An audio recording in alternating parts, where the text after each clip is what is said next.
why we need a corpus, and specifically what is the need for biomedically annotated corpuses. So initially, what is the main advantage of a annotated corpus? The biggest advantage is the information extraction framework generation. Whenever we have some corpus, it can be used for generating information extraction framework. So this information extraction framework is used for finding out useful information from raw data. For that particular reason, we see at current times there is an exponential increase in generation of different corpuses in the area of biomedical domain. Second advantage of corpus generation is discovery and extraction of structured information from the unstructured information. So structured information is that information which is annotated by the owners of the data, and that is useful for understanding of that particular data. The third advantage of corpus annotation is to have understanding of different association of different entities inside the corpus. So different entities such as we have genes and then diseases. Similarly, we have proteins. So protein-protein interaction can be understood by the help of our annotated corpora. Why we considered biomedical data, or what is the importance of generation of biomedical annotated corpora? One common example is that we have large number of publications in the area of biomedical domain.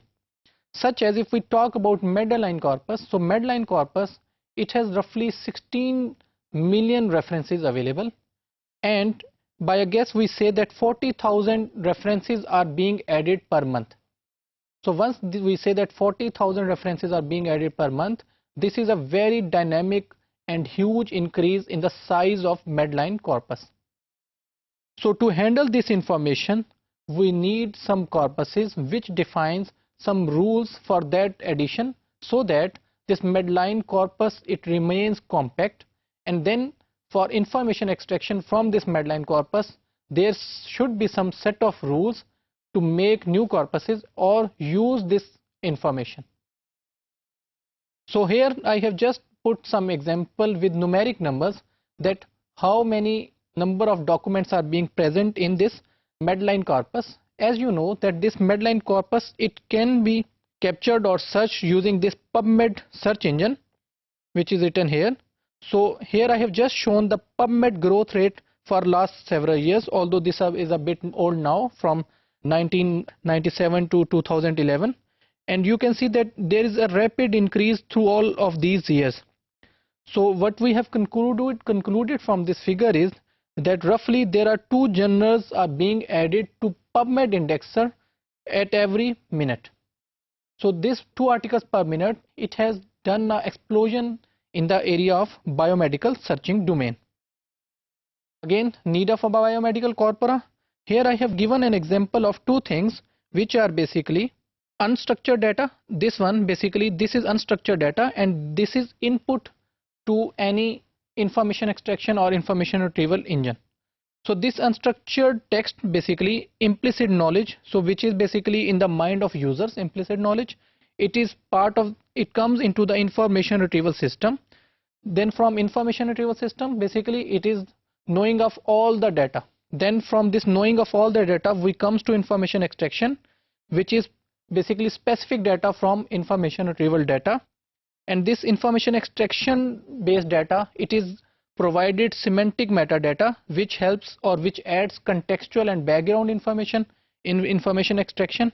And then what happens is this semantic data, it becomes advanced IR system, so which is combination of information extraction plus semantic metadata. And then this comes to our structured content. So this structured content, what does it do? It presents information in the form of explicit knowledge. So we have moved from implicit knowledge to explicit knowledge through these phases. Similarly, this advanced information retrieval system has another phase, which is knowledge discovery. So knowledge discovery is basically a step which is achieved after IR, i.e. semantic metadata, and advanced information retrieval. And this domain knowledge is further used for other purposes. If I want to put relationship between genomes, genomes mean genes, and phenotypes, phenoms basically. In a nutshell, the figure would be something like this. At the base level we have this phenome information, and at upper level we have this genome information. Now I have put different databases and data sets related to different phenoms and then genomes. So let's start from the upper part. So when I talk about genome information, we have shown three things here, which are ensemble, ensemble genome, and EGA. Now this ensemble is basically genome's database for vertebrates and also some eukaryotic species such as humans, mouse, and zebrafishes. Then we have this second part, which is shown by a database or data server, which has literature and ontologies related to genome information, such as we have CIT Explorer. CIT Explorer is basically a platform by EMBL and EBI people, which are basically European Molecular Biological Lab, and this platform is freely available and accessible literature resource which provides information about literature resources and different databases of genome information.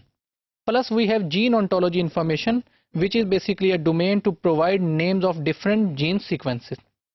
Once we are done with this genome information, then we come to this nucleotide sequences, and the most famous is this EMBL bank, and they provide information about this complete nucleotide sequence. Then we have gene expression. For gene expression we have ArrayExpress information and different databases. And similarly we have this proteome. Proteomes has two major things, which is UniProt and PRIDE, which provides information about different proteins. And similarly this InterPro, it provides information about different protein families, motifs, and domains which are part of proteins. Then we have protein structures databases, which provides information about the 3D structures, and then inhibitors and receptors which are present in the proteins for drug discovery also. Then we have protein interactions, which provides information about protein-protein interaction and their effects. Then we have some these chemical entities which are at lower level than proteins, and then we have pathways, which are pathway reactome is a database which provides information about the pathways. And finally we have biomodels for different systems. So biomodels can be for different organisms for humans, such as for lungs, for brain, and cardiac type things, and etc. So what this figure is showing is that there are huge variety of databases and information available, starting from genes and ending at human phenomes. As we said that there is a huge volume of databases for different structures in biological information. Similarly, there are different applications available which are related to this biological data. What are these different applications? Such as we have this phylogenetics information. This phylogenetic information is basically our information which is related to molecular evaluation and how genes have evolved during time. Then we have genetics and population analysis. So genetics and population analysis, it can also help us in epidemic type controls. Then we have sequence analysis, structure bioinformatics, genome analysis, and so on. So on this side we have shown that okay, what are different parts which we are doing in bioinformatics. As we mentioned on the previous slide, that we have genes, then we have proteomes, then we have phenomes, pathways, cellular structures, cell types, tissues, and so on. And on the left side, these are different applications which are part of bioinformatics area, and then we have to find out some relationship between these two things.